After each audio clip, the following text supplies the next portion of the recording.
going on? What's going on? What's going on, my face? What's going on, y'all? I'm back with another review. This is season 3, episode 2 of, yes, you guessed it, the Have and the Have Nots. Tyler Perry is doing his thing with this season and with this whole franchise, period. This is recap with J.DAREL. Now let's get into this episode. Uh.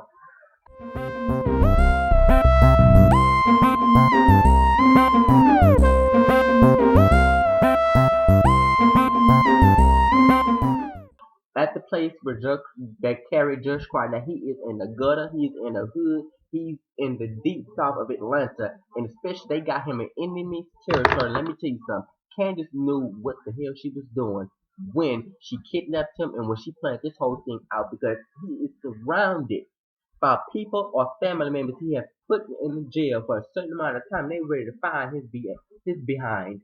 So only thing separates him from them not getting to him and doing what they need to do or do what they feel that they want to do to him. It's only separation is Candace. Girl, Tyler Perry, you doing it. Candace is she's doing it.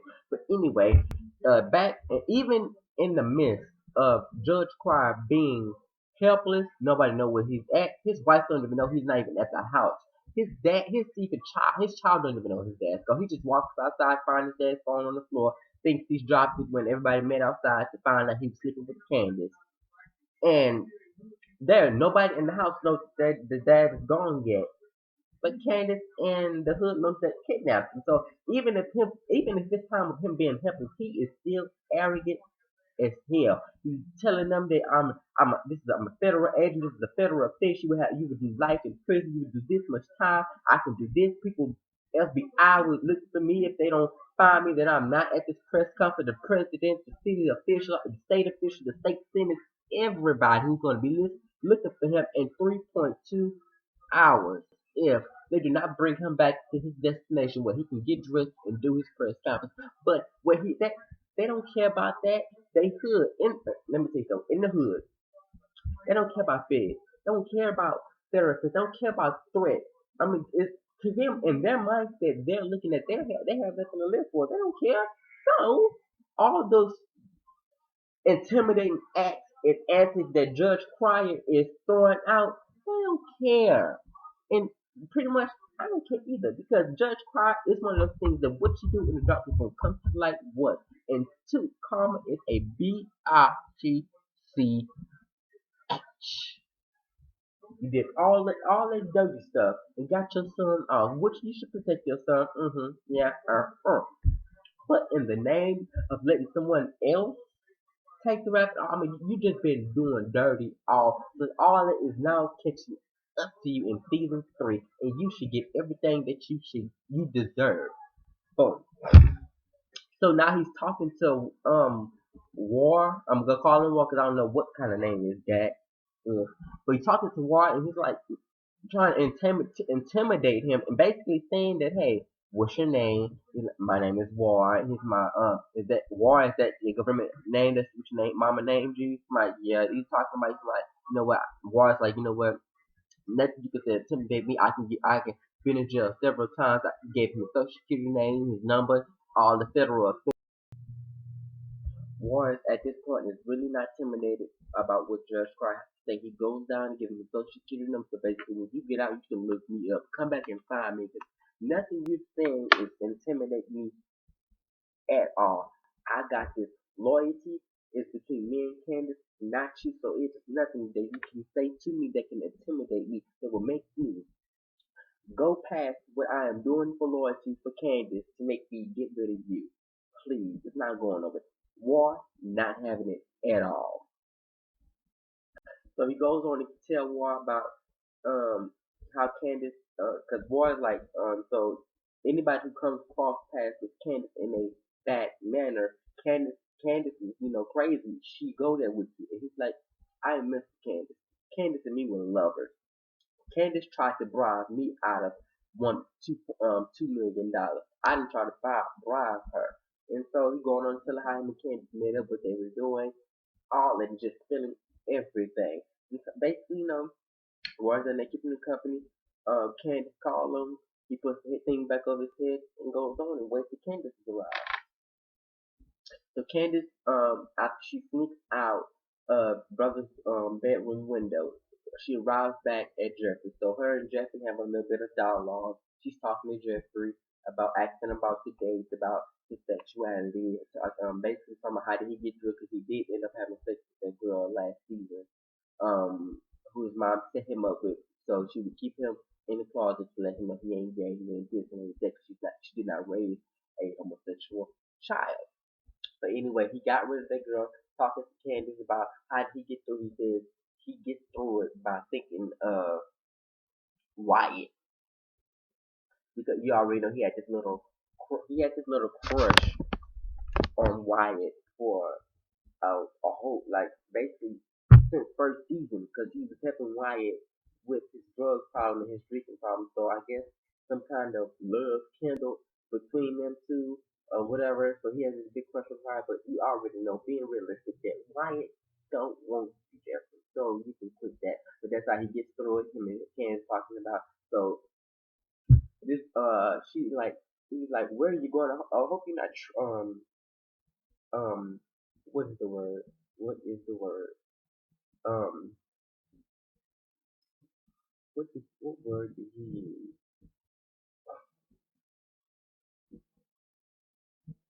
Whatever. She was, I guess, I hope she's low, like high class for prostitute. But anyway, he asked her, I hope she's like, no, I'm not doing that again. Something like that. But he was like, he's like, is that what you wear to bed? She's like, no, the only thing I have on is the TV. I was like, go ahead, Candace. But anyway, he's talking to Candace. He's like, shut up and get in his bed now. And I guess he said it in some kind of manner that turned her on. And he's like, oh, you almost sound straight for a minute. Said it again. He's like, he felt like get in the bed now.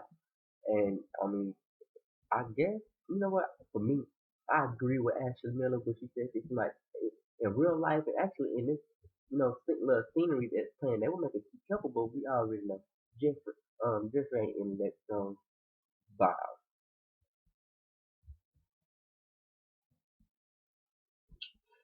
So we get to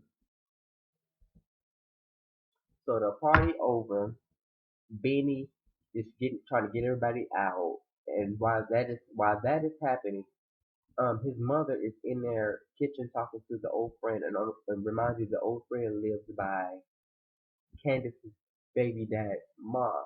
So she's asking about, have you talked to them? Have you been around them lately? She's like, no, I haven't seen them lately. And she's asking because she does not know where her grandchild is, which she really don't believe that that child is dead. Which he's not dead. Candace never had him at all.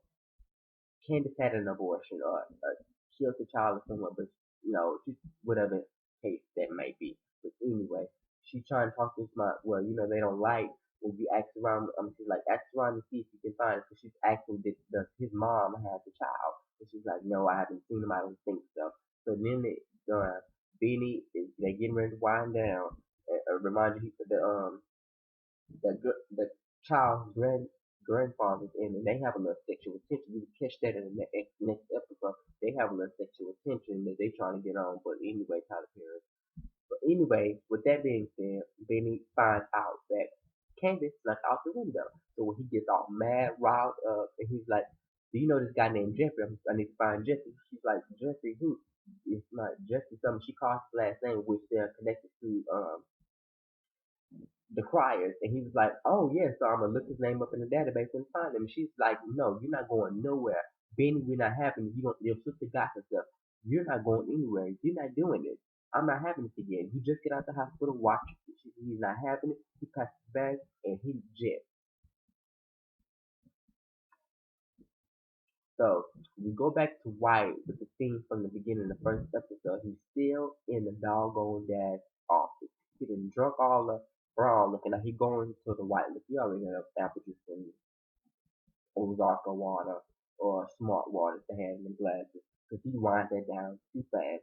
But he's steady pissing himself off because he's steady going through his dad's text messages from Candace, hey Big Daddy, him, what you want me to wear, where do you want me to come, and then you got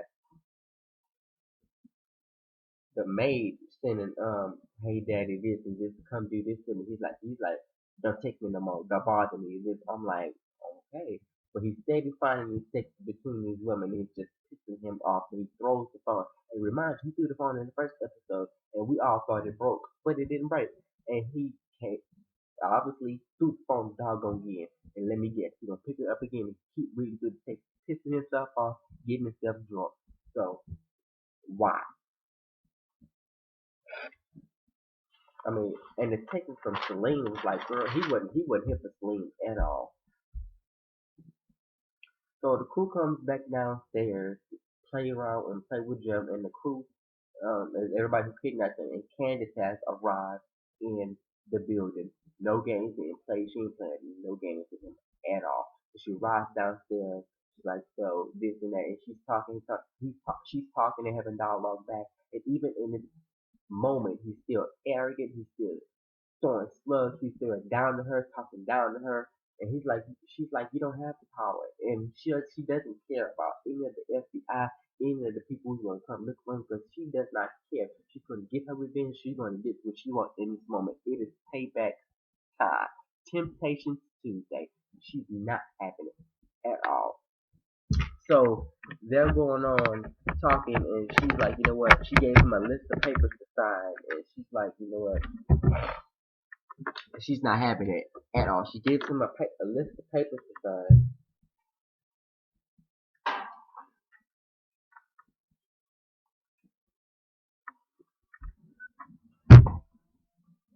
She gives him papers to sign, and he's not signing anyone. She's not signing his car over. He's not signing the inheritance over. He's not signing discretion. He won't mess with her no more. He ain't signing nothing. He ain't signing no games. So I guess he's gonna go full forward. So since he's not signing nothing and not going on to her rules of what she wants to do. So she sets up the camera. Close up. War said, get ready for your close up. So here's close up. She pulls the sheet off of the camera.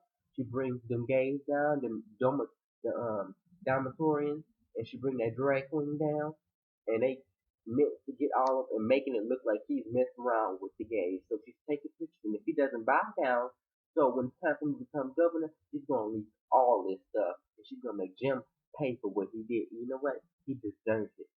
Every bit of it. So Veronica arrives at the hotel. She already know how Veronica is. Veronica ain't playing no game. She's trying to catch her husband because that woman intuition ring bell is going in. And she's not having it at all. She calls the head. She calls the head of security, and they send down some little mischievous guy who which is stupid because if you already know Veronica coming in the building, you don't play with Veronica, whether you know her or not. But he what I have to commend him on. He followed the proper protocol, but he asked for her ID. She's like, I am my ID. And I'm like, Veronica, really? Like, are you, which supposed to be Beyonce, Nicki Minaj, Mariah Carey? Who are you? Like, people know when them people walk in the hotel, they ain't gotta feel like no ID because their face is their ID. But nobody knows who you are, okay? Nobody. But anyway, she goes on, he's like, so you don't know who I am, so you're not gonna open this door? It's like, cannot open this door because it's proper protocol, and I cannot open the door without an ID. So she's like, all right, you just lost your job. And she calls the head of the hotel, the CEO, calls him and basically says that he's not opening the door. She's been sitting her for 5 to 6 hours, gets him fired, and after the minute she gets off the phone with him, he makes one phone call, and the head of security running down. We sorry, Miss Brown. We're sorry. We did not mean to have you waiting. Some, yes, I mean, he's like, ma'am, I was just doing my job. She's like, yes, the job you used to have. I was like, go ahead, Veronica, go in and let them know we ain't playing. So she gets the kid to open the door. She already know where Jeffrey. She already know where David's at. So she sits down, walk around the room for a second, sits down, take off some shoes, put that Vaseline on, take some earrings off, and sit there. Meanwhile, we get over to the scene with David and the campaign manager, which is the white girl. She's all into it. David's not into it. He stopped. He's not doing it at all.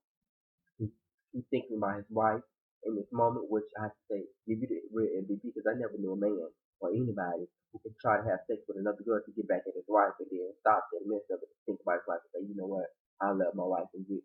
He goes on to explain to her this. He was talking game. talking about, what I would a man would be into it, but a woman wouldn't be in, or would be into it, and I would mess around with you, and just for revenge for my wife, but you have feelings for me and this and that. I was like, go ahead, David, speaking game, and she's like, can you hold me? He was like, yeah, but no, I'm not gonna do that. I was like, "Well, okay now, but leaves her, puts red ring on, and go back into the room and sees Veronica. Dun dun dun. Would he do that? For I would have went out her door and came back around. Because if you've been married to her for that long, you will already know that this woman is crazy, and that is something that is not sitting right with her. So you already know, just even if she's not thinking about this, you should take precautions. Cause you're married to Veronica. You're, let's just say that again. Veronica, the hood chick that you don't play with, that you don't cross. You see how she did Quincy? But anyway, she already knew what's happening. You ain't gotta tell her. You ain't got. He's like, honey, it's not what you looks like, and not what you think. She jumps over him, fights him, and trying to get over to the campaign manager, but he stops her.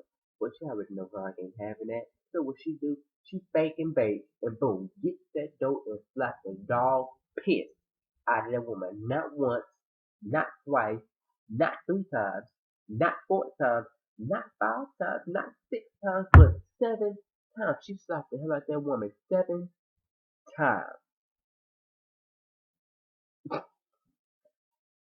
And that was the end of the thing.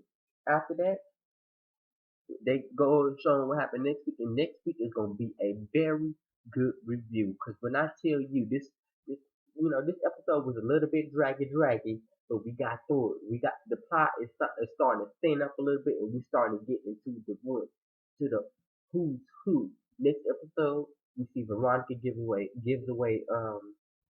candy. We see Jeffrey's mom get a little nookie from the granddaughter's grandfather. So the thing is starting to unravel, and we're starting to get into this episode.